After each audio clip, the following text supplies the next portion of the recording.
BJP party గత 10 సంవత్సరాలుగా అధికారంలో ఉన్న పార్టీ. అయినా కూడా ఈరోజు నిరుద్యోగ సమస్య మన రాష్ట్రంలోనే కాదు దేశంలో కూడా చాలా పెద్ద సమస్య, చాలా తీవ్రమైన సమస్య.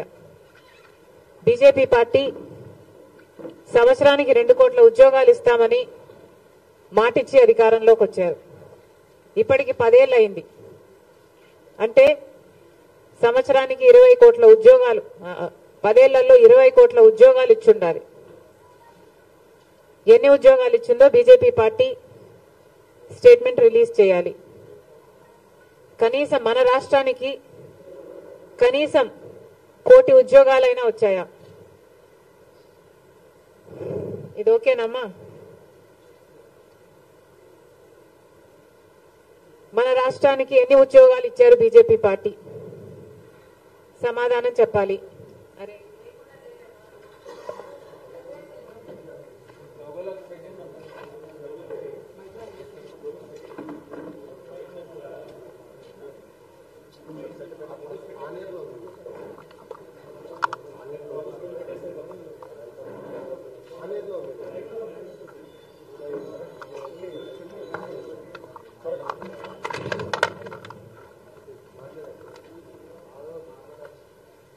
సంవత్సరానికి 2 కోట్ల ఉద్యోగాలు ఇవ్వాల్సిన బీజేపీ పార్టీ ఆ మాట నిలబెట్టుకోలేకపోయింది.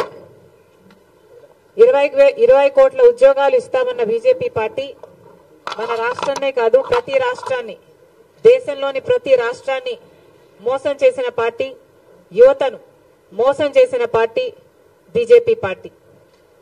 మన దేశంలో నిరుద్యోగ సమస్య ఇంత తీవ్రంగా ఉంది కాబట్టే కాంగ్రెస్ పార్టీ ఈరోజు నేషనల్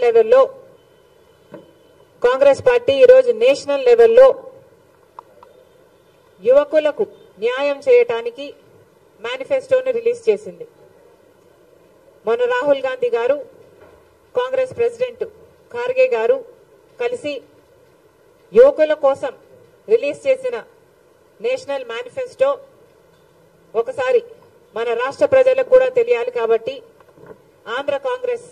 ఆంధ్ర రాష్ట్ర కాంగ్రెస్ పార్టీ అధ్యక్షురాలిగా ఈరోజు కాంగ్రెస్ పార్టీ నేషనల్ అజెండా యువత కోసం ఈ విధంగా ఉంది అని డిక్లేర్ చేస్తున్నాం. భర్తీ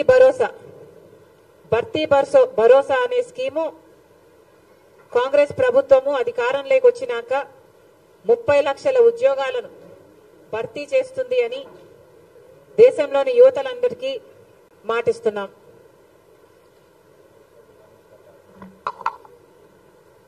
పక్కాగా మొదటి ఉద్యోగం ఇది ఎక్కడా లేని విధంగా అప్రెంటిస్షిప్ కి హక్కు కల్పిస్తూ 25 సంవత్సరాలు తక్కువ వయసున్న ప్రతి డిప్లొమా హోల్డర్ కి, డిగ్రీ హోల్డర్ కి, గ్రాడ్యుయేషన్, పోస్ట్ గ్రాడ్యుయేషన్ ఇలాంటి ప్రొఫెషనల్ కోర్సులు చేసిన వాళ్ళకి ప్రైవేట్ లేదా ప్రభుత్వ సంస్థల్లో ఏడాది పాటు వాళ్ళకి అప్రెంటిస్షిప్ ఇస్తూ వాళ్ళ స్కిల్ డెవలప్మెంట్ కోసం రూపొందించిన పథకం. దీని ద్వారా స్కిల్ డెవలప్మెంట్ కోసం అప్రెంటిస్షిప్ లో చేరిన ఈ యువకులకి సంవత్సరానికి ₹1,00,000 ఇచ్చేలా రూపొందించిన పథకం. పేపర్ లీకుల నుండి విముక్తి కలిగిస్తామని కాంగ్రెస్ పార్టీ మాటిస్తుంది.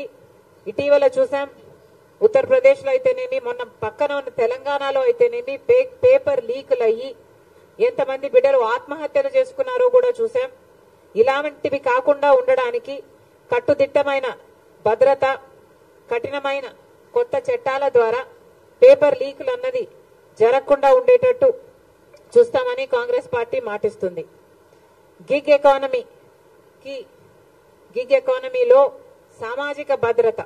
గిగ్ ఎకానమీ అంటే అమెజాన్, జొమాటో లాంటి డెలివరీ బాయ్స్ అయితేనేమి, ఊబర్, క్యాబ్స్ లాంటి డ్రైవర్లు అయితేనేమి, ఇలాంటి వాళ్లకు సింగిల్ జాబ్ ఓరియంటెడ్ గా పనిచేస్తున్న వాళ్ళకి ఈరోజు ఏ మాత్రం భద్రత లేదు. మొన్న చూసాం, ఒక అబ్బాయి డెలివరీ చేయడానికని వెళ్తే డెలివరీ చేసిన తర్వాత బయటికి అపార్ట్మెంట్ నుంచి బయటకు వస్తున్న క్రమంలో కింద పడితే, బాల్కనీ నుంచి కింద పడితే ప్రాణం పోయింది. కానీ ఆ అబ్బాయికి కనీసం ఇన్సూరెన్స్ కూడా ఇవ్వలేదు ఆ కంపెనీ. ఇలాంటివి జరగకుండా ఉండడానికి గిగ్ ఎకానమీలో పనిచేస్తున్న బిడ్డలకు అందరికీ బెటర్ వర్కింగ్ కండిషన్స్ ఉండేలా, వాళ్లకు సోషల్ సెక్యూరిటీ కూడా ఉండేలా ఆ ప్లాట్ఫామ్స్ అన్ని కూడా బాధ్యత వహించి గిగ్ ఎకానమీలో పనిచేస్తున్న వాళ్ళకి తగినంత గౌరవం, తగినంత సెక్యూరిటీ ఇచ్చే విధంగా చట్టాలు, కొత్త చట్టాలు తీసుకొస్తామని కాంగ్రెస్ పార్టీ మాటిస్తుంది.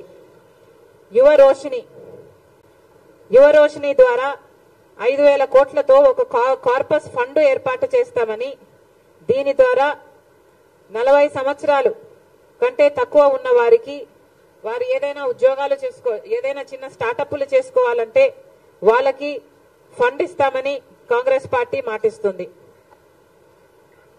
ఇవన్నీ కాంగ్రెస్ పార్టీ ఆలోచన చేసింది అంటే ఈరోజు రాహుల్ గాంధీ గారు పాదయాత్రలో, దిగ్విజయంగా జరుగుతున్న పాదయాత్రలో ఎంతో మంది యువకులు ఆయన దగ్గరికి వచ్చి ఈ సమస్యలు ఉన్నాయి, మేము ఈ సమస్యలు ఫేస్ చేస్తున్నాము, మమ్మల్ని పట్టించుకునే వాళ్ళు లేరు, ప్రభుత్వాలు ఉద్యోగాలు ఇవ్వటం లేదు, ప్రైవేట్ పరంగా ఏ ప్రభుత్వాలు కానీ ప్రోత్సాహాలు ఇవ్వటం లేదు, కార్పొరేషన్ల ద్వారా లోన్లు ఇవ్వటం లేదు, ఇలాంటి ఎన్నో సమస్యలు ఆయన ముందుకు వచ్చాయి. కాబట్టి కాంగ్రెస్ పార్టీ ప్రత్యేకంగా రూపొందించిన మేనిఫెస్టో యువకులకు న్యాయం చేసే ఈ మేనిఫెస్టో.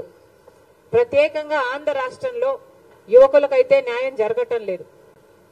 ప్రత్యేకంగా ఆంధ్ర రాష్ట్రంలో నిరుద్యోగ సమస్య అతిపెద్ద సమస్యగా మారింది. లక్షల మంది బిడ్డలు ఈరోజు ఉద్యోగాలు లేక చిన్న చిన్న ఉద్యోగాలు 8,000 రూపాయలకు 10,000 రూపాయలకు పనిచేసుకుంటున్న పరిస్థితి ఉంది ఈరోజు. ఎందుకు అని అడుగుతున్నాం. ప్రభుత్వాలు సమాధానం చెప్పాల్సిన అవసరం లేదా అని అడుగుతున్నాం. ఈరోజు కాంగ్రెస్ పార్టీ ప్రశ్నిస్తుంది ప్రభుత్వాన్ని, మీరు 2,30,000 ఉద్యోగాలను, ప్రభుత్వ ఉద్యోగాలను భర్తీ చేస్తాము అని మాటిచ్చి, మీ ఎన్నికల ప్రచారాల్లో మీరు మాటిచ్చి అధికారంలోకి వచ్చారు. 2,30,000 ఉద్యోగాలు ప్రభుత్వ శాఖల్లో ఖాళీగా ఉన్నాయి. చంద్రబాబు గారు, అప్పటి ముఖ్యమంత్రి చంద్రబాబు గారు వాటిని భర్తీ చేయలేదు. ఎందుకు చేయలేదు అని ప్రశ్నించారు. ఆ రోజుల్లో చంద్రబాబు గారు 23,000 టీచర్ ఉద్యోగాలు ఖాళీగా ఉంటే ఎందుకు 7,000నే భర్తీ చేస్తున్నారు, సిగ్గులేదా అని తిట్టిన మీరు అధికారంలోకి వచ్చిన తర్వాత మెగా డిఎస్సి వేసి అన్ని టీచర్ ఉద్యోగాలను భర్తీ చేస్తాం, 25,000 టీచర్ ఉద్యోగాలను భర్తీ చేస్తామన్న మీరు ఈరోజు ప్రభుత్వం ఏం చేస్తుంది అని జగన్మోహన్ రెడ్డి గారు రాష్ట్ర యువతకు సమాధానం చెప్పాల్సిన అవసరం ఉంది. 2,30,000 ఉద్యోగాలు ఆ రోజు ప్రభుత్వ శాఖల్లో ఖాళీగా ఉన్నాయి అన్నారు. ఏపీపీఎస్సీ ద్వారా వాటిని అన్నింటినీ భర్తీ చేస్తాము అన్నారు. మరి ఈ రోజు ఎన్ని భర్తీ చేశారు? ఎన్ని భర్తీ చేయలేదు. కనీసం 10% కూడా భర్తీ చేయలేదు. కనీసం 2% కూడా భర్తీ చేయలేదు. మీరు మీకు కావాల్సిన వాళ్లకు, మీ కార్యకర్తలకు మీకు కావాల్సిన ఉద్యోగాలు ఇచ్చుకొని వాటిని పర్మనెంట్ చేస్తామని చెప్తున్నారు తప్పితే 2,30,000 ఉద్యోగాలు ప్రభుత్వ శాఖల్లో భర్తీ చేస్తాము, ఖాళీగా ఉన్నాయని చెప్పిన మీరు ఎందుకు చేయలేదు అని అడుగుతున్నాం. కనీసం మీరు చేయకపోగా, బిడ్డలకు సమాధానం ఇవ్వకపోగా ఈరోజు